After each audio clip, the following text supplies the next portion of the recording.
이 시간 우리에게 주시는 하나님 말씀은 창세기 16장 1절에서 3절까지 말씀입니다.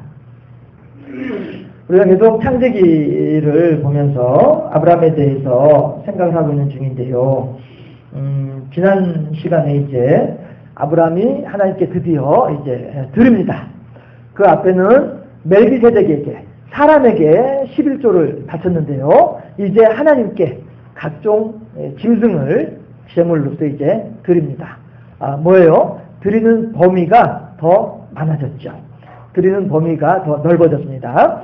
가인의 제사와 아벨의 제사에 근본적인 차이점이 있습니다. 뭡니까? 피가 있고 없고의 문제거든요.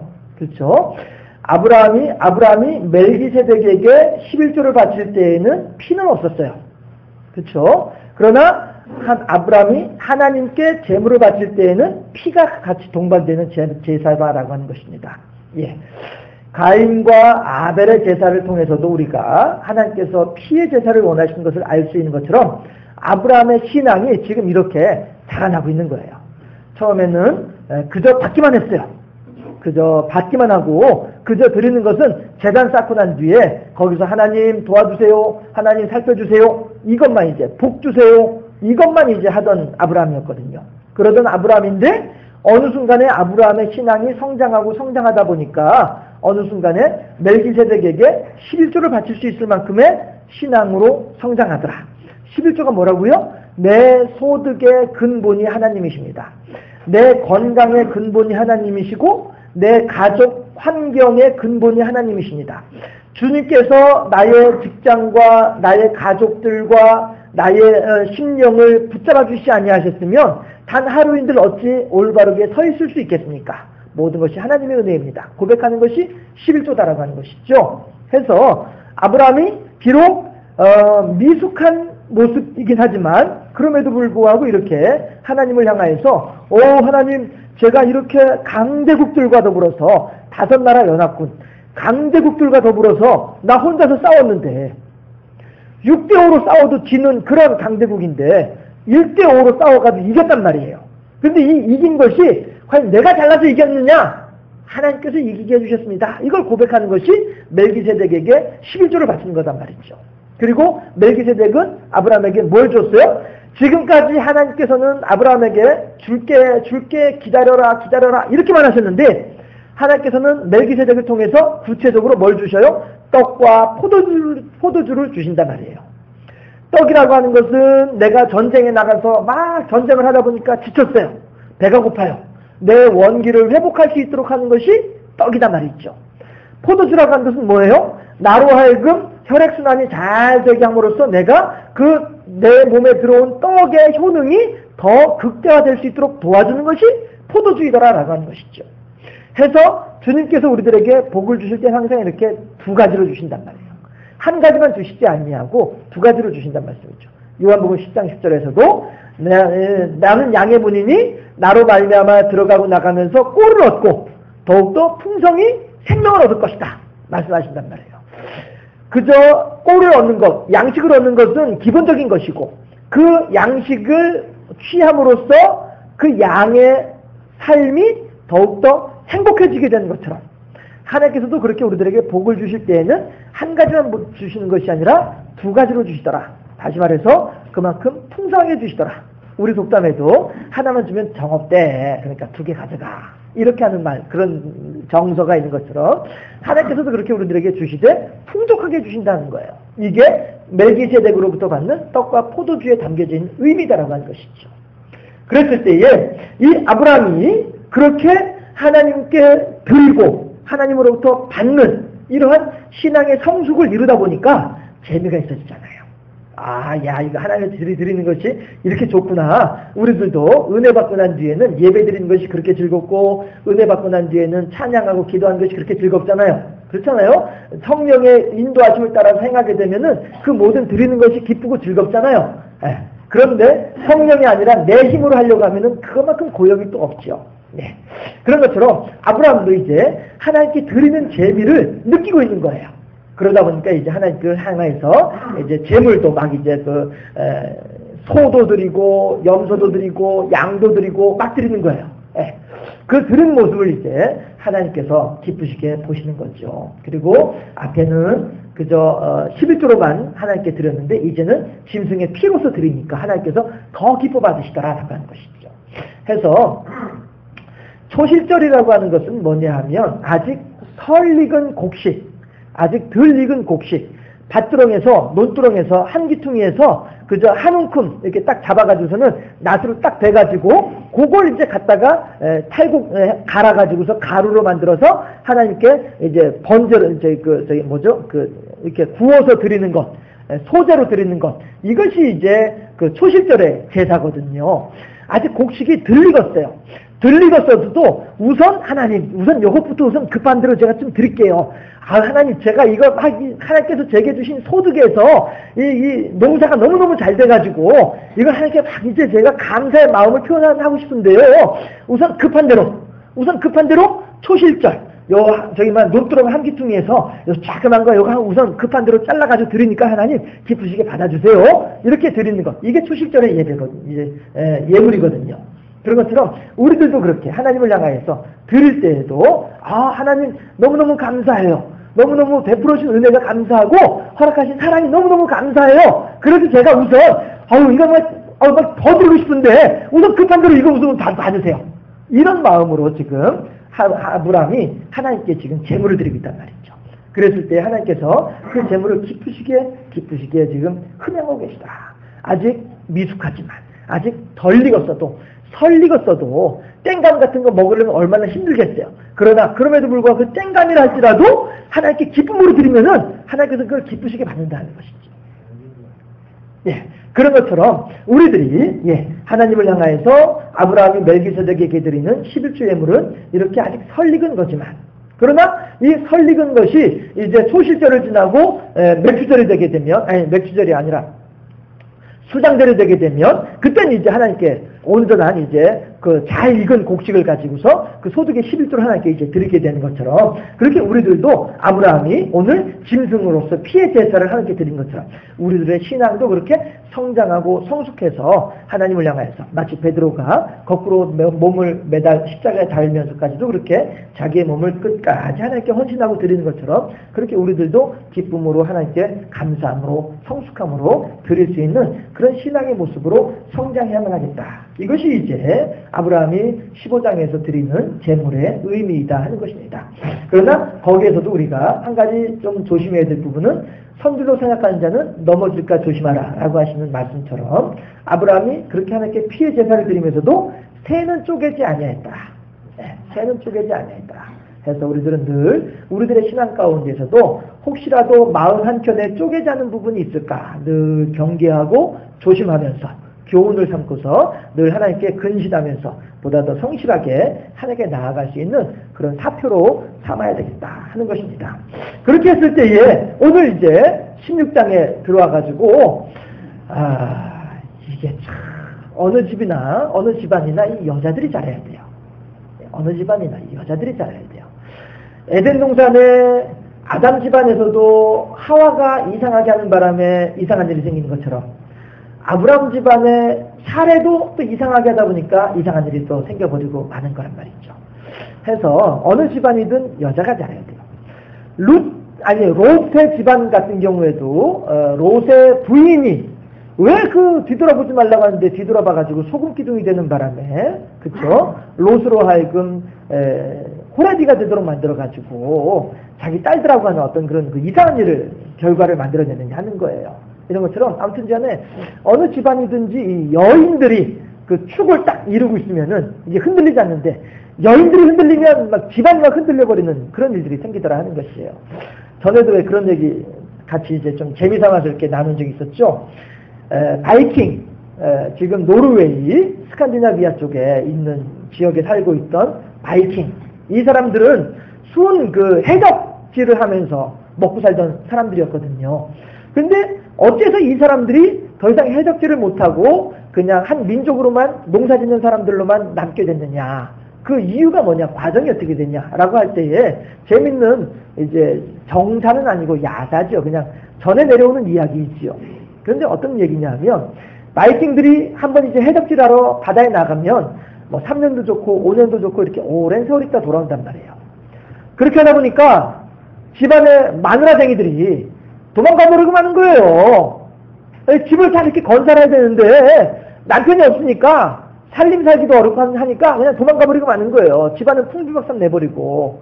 이런 일들이 있다 보니까 바이킹들에게 있어서 색식감으로 인기 최고는 누구냐 하면 유대인 처녀들이었더라라고 하는 거예요. 이 유대인 처녀들은 애 하나만 낳고 나면은 이 아가씨들은 절대 도망가는 일도 없이 남편이 몇 년 동안 집에 안 들어오더라도 자식 잘 기르면서 집안 관리 잘 하면서 잘한단 말이에요. 유대인 처녀들은 뭐 늘 배운 율법이 하나님의 말씀이 그거니까. 예. 그러니까 바이킹들이 유대인 처녀들을 색식감으로 삼기를 참 좋아했더라 하는 거예요. 그러니까 해적지라로 이제 내려오면은 일부러 이제 가나안 땅으로 이제 블레셋 지방 그쪽으로 해가지고 이제 지중해로 해가지고 들어오는 거예요. 와가지고서 이제 유대인 처녀들 이제 보쌈해가는 거예요. 딱 이제 씌워가지고서 탁 들쳐놓고서 이제 가는 거죠. 너는 내 마누라야! 그러면서 이제 고향에 가가지고서 이제 거기서 같이 지내면서 애 하나나 둘이나 이렇게 만들어 놓고서는 이제 해적지라로 또 나오는 거예요. 그러면 이제 이 유대인 처녀들은 이제 집안에서 잘 관리하면서 애들을 잘 기르고 이렇게 하는 거죠. 근데 정작 뭐가 문제냐 하면 그 애들이 유대인 처녀 사이에서 태어난 애들이 이제 20살이 되고 25살이 돼서 청년이 되니까 바이킹 아버지가 바이킹 아들을 데리고서 이제 바다에 해적질하러 이제 바다에 나가려고 하는 거야. 아들아 가자. 너는 바이킹이야. 바이킹은 조상 대대로 해적질하면서 살았어. 그러니까 너 나가서 같이 나랑 해적질하러 가자. 아버지 저 안 갈래요. 왜 안 가냐? 하나님께서 그렇게 하면 안 된다고 했어요. 야 이놈아 너는 바이킹이야. 바이킹인데 도둑질을 안 하고 사람을 안 죽이고 남의 것을 뺏지 않으면 대체 어떻게 먹고 살려고 하는 거야? 하나님이 다 알아서 해주신다고 했어요. 나 도둑질 안 할래요. 나는 나쁜 짓 안 할래요. 하나님께서 하지 말라고 했어요. 누구한테 배웠어요? 어머니한테 배운 거죠. 어머니한테서 하나님의 말씀을 배우다 보니까 이 바이킹의 아들들이 아버지 따라서 바다에 나가서 해적질을 해야 되는데 해적질을 안 하겠다고 나서버리니까 그 해적의 명맥이 끊어져 버리고 말더라 하는 거예요. 어느 집안이나 누가 잘해야 돼요? 왜 말씀드려 없으세요? 어느 집안이나 누가 잘해야 돼요? 여자분들이 잘하셔야 돼요. 딱 이제 중심을 잡고 서 있으면은 그 집안은 살아나는 거예요. 네. 그 아시 가문도 그랬고요. 둘 다 아시 가문이네, 그렇죠? 아담 가문이나 아브람 가문이나 또 롯 가문이나 이런 걸 보면 그리고 반대로 룻 같은 경우에도 그렇잖아요. 이 룻이라고 하는 사람이 얼마나 잘합니까? 에스더서도 보면은 에스더라고 하는 여인이 얼마나 잘합니까? 이렇게 잠언서에서도 지혜로운 여인의 말은 옥구슬에 은쟁반에 옥구슬 같다. 뭐 이렇게도 하는 말씀이 있고 하잖아요. 네. 해서 오늘 본문에서도 이 여자가 이 사례가 이제 이상하게 이제 행동을 하는 모습을 보게 되는 거예요. 뭐라고 얘기를 해요? 자, 방금 전에 이제 룻기에 대해서도 이제 말씀드렸지만은 정작 결혼을 해서 아기를 낳은 사람은 룻이에요. 그런데 내 아들이다 하면서 기뻐하는 사람이 누구예요? 나오미거든요. 시어머니 나오미가 자기 며느리 룻이 낳은 아들을 갖다가 자기가 껴안고서는 내 아들이다 하면서 기뻐한단 말이에요. 그것은 실제로 내가 낳았다라고 얘기를 하는 그건 내 아들이 아니고요. 하나님의 계대 결혼에 의해서 이제 아들의 개념을 가지게 되는 거예요. 해서 유산을 물려받게 되는 것이죠. 계대 결혼에 대해서는 지난번에 말씀드렸으니까 또 이제 설명할 건 아닌 것 같고, 아무튼지간에 나오미가 며느리 룻이 낳은 아들을 내 아들이다라고 즐거워하는 것은 그만큼 내 가문의 대가 이어지게 됐다. 이것을 기뻐하는 거란 말이에요. 지금 오늘 창세기 16장에서 사례가 아브라함에게 하는 말이 그 내용이에요. 아브라함 남편이시여, 이제 하나님께서 내게 아이를 주지 아니하심으로 안 주신 거예요. 기다리라는 거지. 그렇죠? 아직 때가 안 된 거죠. 그런데 아무튼 전에 사례는 안 주셨다 이렇게 결론 짓는 거예요. 아이 틀렸다, 나는 이제 틀렸다, 그렇게 결론 짓고 있는 거예요. 그리고서는 사례가 아브라함에게 뭐라고 얘기를 하냐면은, 여기 지금 하갈이 있습니다. 하갈은 아직 젊은 여인이에요. 그러니까 하갈과 더불어서 동침을 해서 아기를 낳으세요. 그럼 그 아기는 내 아들이 됩니다. 왜 그래요? 우리 아브라함 집안의 아브라함 가문의 대를 이을 아들이 되니까 사라의 아들도 아들이다라고 그런 개념으로 그런 의미로 받아들이겠다 이렇게 되는 거죠. 그러면 3절에 보니까 하갈은 어느 나라 사람이라고 했어요? 3절에 보니까 3절 한번 보세요. 하갈이 어느 나라 사람이라고 했어요? 네? 하갈의 고향이 어디래요? 애굽이에요. 애굽. 그러면 언제부터 하갈이 아브라함 집안에 들어왔을까요? 이 아브라함이 애굽에 가서 바로에게 자기 아내 사례를 누이 동생이라고 하면서 준 적이 있었죠? 그쵸? 그때 하나님께서 그 바로의 꿈속에 나타나셔가지고 네 놈, 나쁜 놈 빨리 돌려줘라! 예! 하면서 돌려주면서 어떻게 해요? 다른 여러 짐승과 노비와 재물을 많이 주었단 말이에요. 그때 같이 딸려온 여인이 하갈이다라고 하는 것이죠. 그리고 그 하갈이 10년 세월 동안에 올 때에는 요만한 꼬맹이였는데 10년 세월이 지나면서 이제 원숙한 아가씨가 돼서 아기를 낳을 수 있는 만큼 성장한 아가씨가 되어 있는 거예요. 그러면 사례는 이 하갈이라고 하는 이 처녀 아이를 요만한 꼬마 아이였을 때부터 열심히 보고 있었던 거예요. 보니까 애가 참 조신하고 애가 착실하고 애가 좀 음전하게 생겨가지고 괜찮다. 마음에 드는 거예요. 그렇게 생각해 보세요. 어느 누가 우리 말로 얘기를 하면은 정실 부인이 소실 드리면서 아무 여자나 소실을 드리겠냐고요. 그렇잖아요.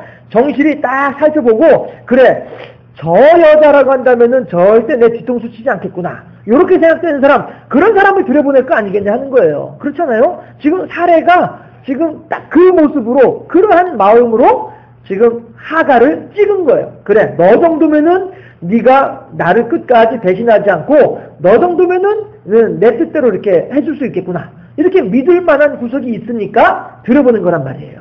그러나 여러분 사람은 어떤 대상이라고요? 믿을 대상이 아니고 사람은 믿을 대상이 아니고 사랑할 대상이고 섬길 대상이고 베풀어줄 대상이다라고 하는 거예요. 그 사람으로부터 무엇인가 내가 얻을 수 있겠거니 기대를 거는 그 순간에 이미 나는 그 사람에게 실망하게 된다라고 하는 것이죠. 사례는 그 진리를 몰랐던 거예요. 하갈은 절대 변하지 않을 것이고 하갈은 절대 나에 대한 충성이 바뀌지 않을 것이다. 이런 마음을 가지게 된 것이죠. 그래서 하갈을 들여보낸 거예요. 자, 여러분 제가 제목을 세 사람 나의 모습이라고 했는데요. 여러분 어떻습니까? 사례의 모습을 통해서 우리들의 한 사람 한 사람의 모습을 볼 수 있지 않겠어요? 하나님께서 지금 사례에게 아이를 안 주셨나요? 좀 더 기다리라고 하시는 거지? 그렇잖아요? 그런데 사례는 안 주신다라고 단정짓고 있어요. 우리가 선을 행하되 낙심하지 말지니 피곤하지 아니하면 때가 이름에 거두리라. 갈라디아 6장 9절에서 말씀하고 계시거든요. 우리가 하나님을 향해서 기도했습니다. 기도했으면 기도한 것이 응답될 것에 대한 소망이 있습니다. 확신이 있습니다. 그러면은 그 기도가 응답되고 이루어질 때까지 그 믿음이 흔들리면 아니 되겠다라고 하는 거예요. 그런데 사례는 지금 흔들리고 있다라고 하는 것이죠. 그리고서는 그 흔들리는 마음 가운데 연약한 마음 가운데 뭐가 들어와요? 사람에 대한 신뢰, 사람에 대한 기대감이 들어오더라라고 하는 것이죠. 해 아래 어떠한 것이 선한 것이 있어서 해 아래 어떠한 것에 우리가 선한 소망을 둘 수 있겠냐라고 하는 것입니다. 지금 사례의 모습만 보더라도 우리들의 모습을 두 가지를 바라볼 수가 있어요. 제대로 믿지 못하는 우리들의 믿음의 연약함, 또한 하나님보다도 눈에 보이는 재물, 하나님보다도 눈에 보이는 사람, 하나님보다도 눈에 보이는 권력, 하나님보다도 눈에 보이는 명예, 이런 것들을 더 의지하는, 하나님보다도 눈에 보이는 의사를 더 의지하는 그런 우리들의 연약함을 사례를 통해서 발견할 수 있지 않겠느냐라고 하는 것입니다. 그랬을 때에 하갈은 영락없이 기대를 저버리지 않고 그대로 배신을 하고 말죠. 그렇죠? 딱 임신하자마자 넌 임신도 못하고 난 임신했는데 이렇게 나와버리는 거예요. 우리들의 기대를 저버리지 아니하고 본색을 그대로 드러내고 있는 하갈의 모습을 보면서 우리 또한 그렇게 그래요. 하나님 저는 하나님 앞에서만큼 변하지 않게 해주세요. 지금 하갈은 지금 사례 앞에서 변하고 있습니다. 하갈은 사례 앞에서 그 마음이 바뀌고 있어요. 지금까지 자기 여주인 사례를 향하였던 그 사랑의 마음, 헌신의 마음, 충성의 마음, 진실한 마음, 일관된 마음들, 그 모든 사례의 마음을 흡족하게 해줬던 그 모든 행동들에서 한순간에 싹 다 바뀌어가지고 그 얼굴색이 싹 바뀌어서 정반대의 사람이 되고 있습니다. 지금까지는 꼼짝 못하던 자기의 여주인 사례였는데 이제는 대등하게 바라보려고 하고 때로는 아래로 내려다보려고도 하고요. 왜?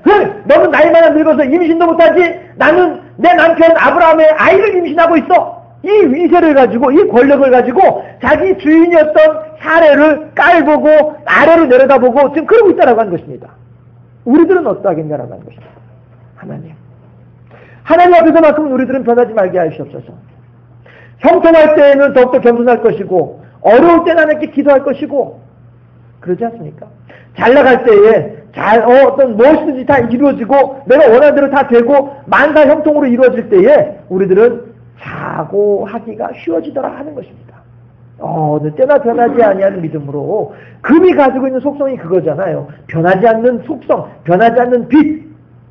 우리들이 그렇게 금과 같은 신앙으로 하나님을 향하여서 변함이 없는 모습으로 하갈은 지금 변하고 있지만 변함이 없는 모습으로 우리가 지내야 되지 않겠느냐라고 하는 것입니다. 그랬을 때에 에덴 동산에서 아담도 그랬지만 지금 다시 또 이 아브람도 마찬가지로 그렇게 여인의 말을 들으면서 알았어 하고 쫄래쫄래 그저 이렇게 따라가고 있는 그 모습을 보면서 잠언서에 있는 그쵸? 어린 아들이 음녀의 유혹에 미혹당해가지고 그 음녀의 뒤를 쫓아갈 때에 그 쫓아가는 그 모습을 두고서 어떻게 표현을 해요? 마치 소가 푸죽간에 끌려가는 것 같은 모습이구나 이렇게 표현을 하잖아요. 그렇잖아요. 우리들도 마찬가지로 뭐 남자 여자를 따지는 것이 아닙니다. 그저 한 신앙인으로서 이야기를 하는 거예요. 신앙인으로서 어떤 신앙의 기준, 신앙의 가치관, 내지는 신앙의 정조, 어떤 신앙의 자존심 이런 것들을 우리가 굳게 가지고 있어야 되겠다라고 하는 것입니다. 그리고 이것만큼은 내가 결코 흔들리지 않을 것이다. 이것만큼은 내가 결코 변하지 않을 것이다. 마귀가 아무리 와서 흔든다 할지라도 이것만큼은 내가 당하지 아니할 것이다. 어떤 그런 내 마지막 보루, 최후의 보루와도 같은 그런 것들을 우리들이 간직하고 있어야 되지 않겠냐는 거예요. 아담이 분명히 하나님으로부터 들었단 말이에요. 너 이거 먹지 말아라. 절대 먹지 말아라. 먹는 날은 내가 정녕 죽으리라.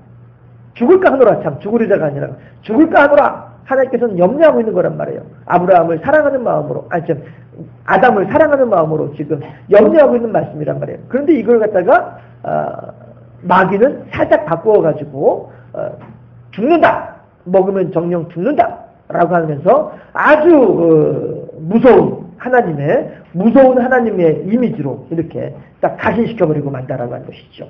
그랬을 때에 아담은 혹해가지고 넘어가가지고 먹고 말잖아요. 오늘 아브라함도 마찬가지로 아브라함은 하나님으로부터 직접 말씀을 들었단 말이에요. 아담도 들었지만 아브라함도 직접 들었잖아요. 네 아내와 더불어서 네가 씨를 가지게 될 것인데 그 씨가 하늘의 별같이 바다의 모래같이 많아질 것이다. 분명히 들었음에도 불구하고 사례가 와가지고 여보 우리 이러면 안 될 것 같아요. 여보 이러면 안 될 것 같아요. 그래 알았어 쫓아가는 이 모습을 보면서 우리들은 결코 하나님께서 우리들에게 주신 약속이 있습니다. 하나님께서 우리들에게 주신 비전이 있고요. 하나님께서 우리들에게 주신 말씀이 있다라고 하는 거예요. 이것만큼은 우리가 흔들리지 말자라고 하는 것이죠. 아까도 이 말씀드렸다시피 1인 장락이라고 그렇잖아요. 내가 하나님의 말씀으로 하나님의 사랑으로 그래 내가 저 사람을 섬겨야지. 내가 저 사람을 돌봐줘야지.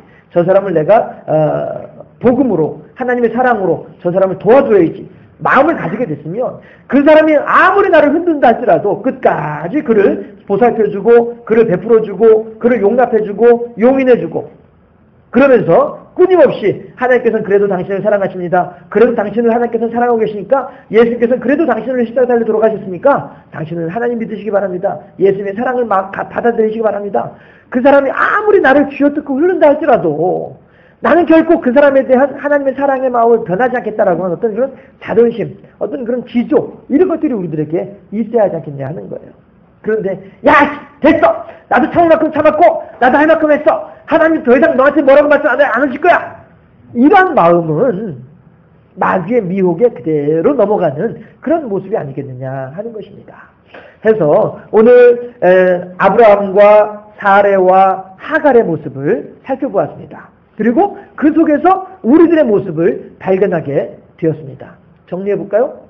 사례를 통해서는 무엇을 발견할 수 있습니까? 인내하지 못하는 것, 끝까지 믿지 못하는 것, 그리고 그 연약함 가운데 마귀가 교묘하게 들어와서 하나님이 아닌 사람을 기대하게 하는 어떤 그런 미혹에 그대로 넘어가는 모습들, 이런 것들을 우리가 보게 된다 하는 것입니다. 하나님을 믿되 끝까지 피곤하지 아니하면 때가 이르면 거두리라, 이 말씀을 의지하면서 끝까지 하나님을 향한 믿음을 간직하고 있어야 될 것이고, 사람을 기대할 것이 아니라, 사람에게 소망을 둘 것이 아니라 하나님께 기대하고 하나님께 기도하면서 하나님께 소망을 둘 수 있는, 사람은 의지할 대상이 아니라 사람은 베풀어주고 사랑할 대상이다라고 하는 사실을 우리가 마음속에 깊이 새길 수 있어야 되겠다는 것입니다. 하갈을 통해서 어떤 걸 배울 수가 있어요? 한순간에 상황이 바뀌었다고 우리들의 마음이 바뀌면 안 되겠다라고 하는 것입니다. 우리들의 마음은 언제든지 하나님을 향해서 진실된 마음으로 마음 중심을 그대로 하나님을 향해서 가지고 있는 그런 모습으로 늘 여일하게 흔들리지 아니하게 하나님만을 바라보는 그런 모습이 우리들에게 있어야 되겠다. 하갈은 변하고 있잖아요. 우리들은 변하지 말아야 되겠다. 아브라함을 통해서는 무엇을 배울 수가 있어요? 우리들의 신앙의 지조가 흔들리면 안 되겠다. 옆에서 이렇게 말한다고 해서 알았다고 해서 쫄래쫄래 쫓아가는 이러한 어리석음을 우리들은 범하지 말자라고 하는 것입니다. 창세기 16장에서요, 세 사람의 등장인물을 보면서 각각의 세 사람을 통해서 우리들의 모습을 발견할 수 있습니다. 하나님께서 우리들에게 하시는 말씀이다 생각을 하시고, 하나님, 제가 이러이러한 것들에 있어서는 참 약합니다.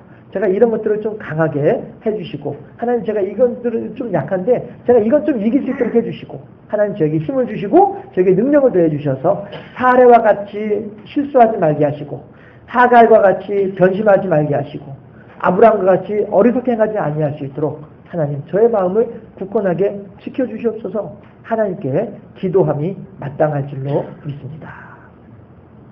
그렇죠? 이 시간에 해서 함께 지금 오늘 본문에 있는 내용을 가지고서 함께 잠깐 통성으로 기도할 수 있기를 바랍니다. 하나님, 사례의 신앙의 모습을 살펴봅니다. 하갈의 모습을 생각해 봅니다. 아브라함의 모습이 저에게서 있지 아니한가 다시 한번 돌아보게 됩니다. 하나님, 부족하고 연약한 저에게 은혜를 더하시고 복을 더하셔서 이제 2013년도에는 사례처럼 행하지 말게 하시고, 하갈을 조심해서 바라보게 하시고, 아브라함을 통해서 우리가 교훈을 받을 수 있도록 하셔서 하나님만을 기쁘시게 하고 하나님을 영화롭게 하는 하나님의 사람 될 수 있도록 하시옵소서. 이 세 사람의 모습을 통해서 나의 모습을 발견하고 나의 모습을 가지고 하나님께 나아가며, 하나님, 이 부족하고 연약함을 긍휼히 여겨주시고 힘을 다하시옵소서. 주여 세 번 부르면서 하나님께 간절하게 기도하고 제가 마무리하도록 하겠습니다. 주여!